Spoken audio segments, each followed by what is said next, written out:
2, 1, fire.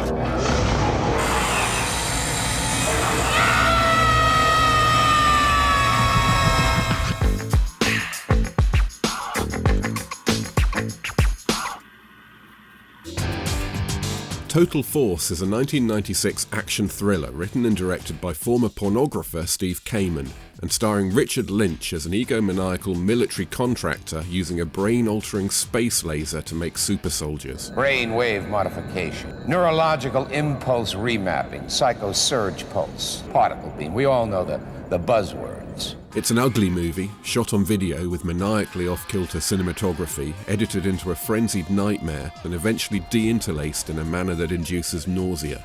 Need some help, Jameson? Empty the day.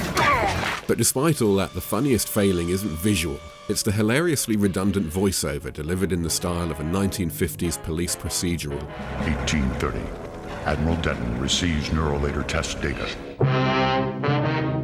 More than in any movie I've seen, VoiceOver Man describes only what we know is happening, usually over stock footage, which makes his narration more like an audio description track than a voiceover. But the blind don't need to be told this stuff any more than the rest of us. Spike leaves Sector 13. Proceeding to Sector 14.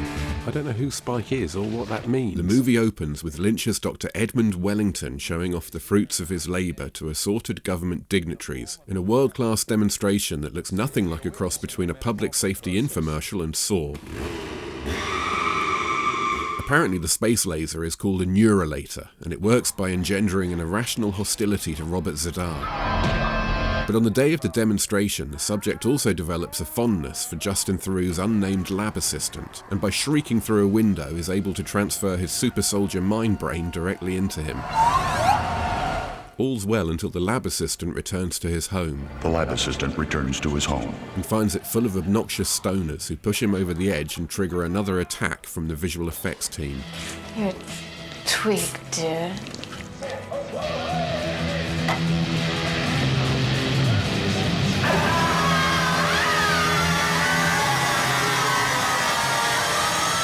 In an attempt to keep a lid on things, the elite special forces unit known only as Total Force is called to the lab assistant's house. 1725.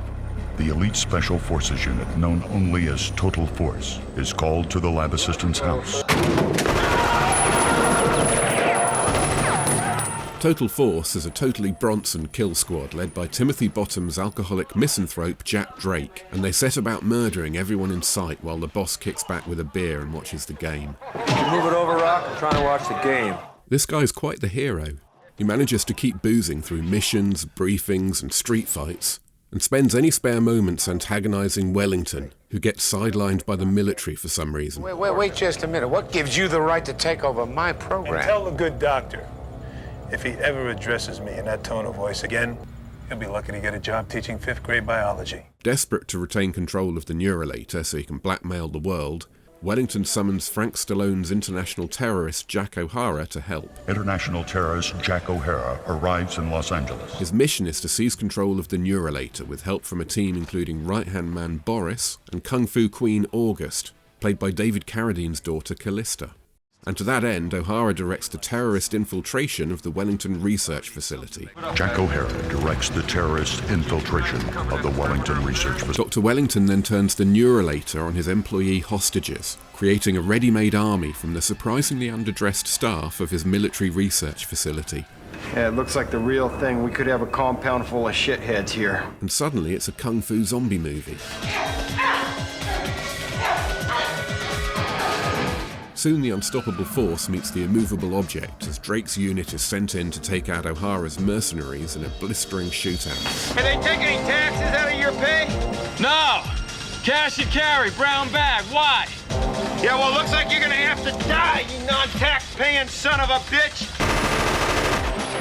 O'Hara wisely decides Wellington can't be trusted, and after speaking with Boris... 0900, Jack O'Hara speaks with Boris. We can see he teams up with Drake, which means we end up cheering for a terrorist and a drunken thug as they kill the innocent strippers who apparently built the neurolator in good faith.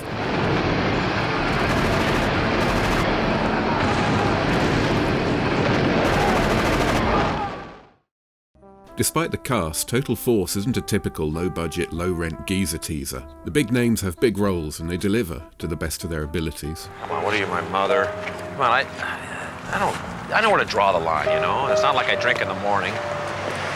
Well, sometimes. It's not like I get drunk and drive either, but I wrecked that car once. Drake and O'Hara are both written as the sort of comically alpha male renegade we're usually lucky to get just one of in a movie. They're basically Jack Bauer, although Drake keeps a bud where the Motorola should be. And it's fun watching them compete with cliches. Feds are gonna kill you when they find you. I've been dead before. It's no big deal. I think the editing and cinematography result from a misguided experiment rather than technical incompetence. Kamen was DOP on dozens of 80s porn movies and must have known one end of a camera from the other. Though maybe that early career explains all the Dutch angle close-ups. Either way, it does feel like he was trying, apart from during a bar scene in which the camcorder seems to have been left running by accident. And that sense someone was making an effort is important when so many people clearly weren't. Catherine, do we know what's going on? Not really, Roger. It's dangerous to speculate when hostages' lives are at stake. This is a top-secret facility, isn't it? The terrorists could be after whatever it is that they do in there, or they could just want money, Roger. We don't know.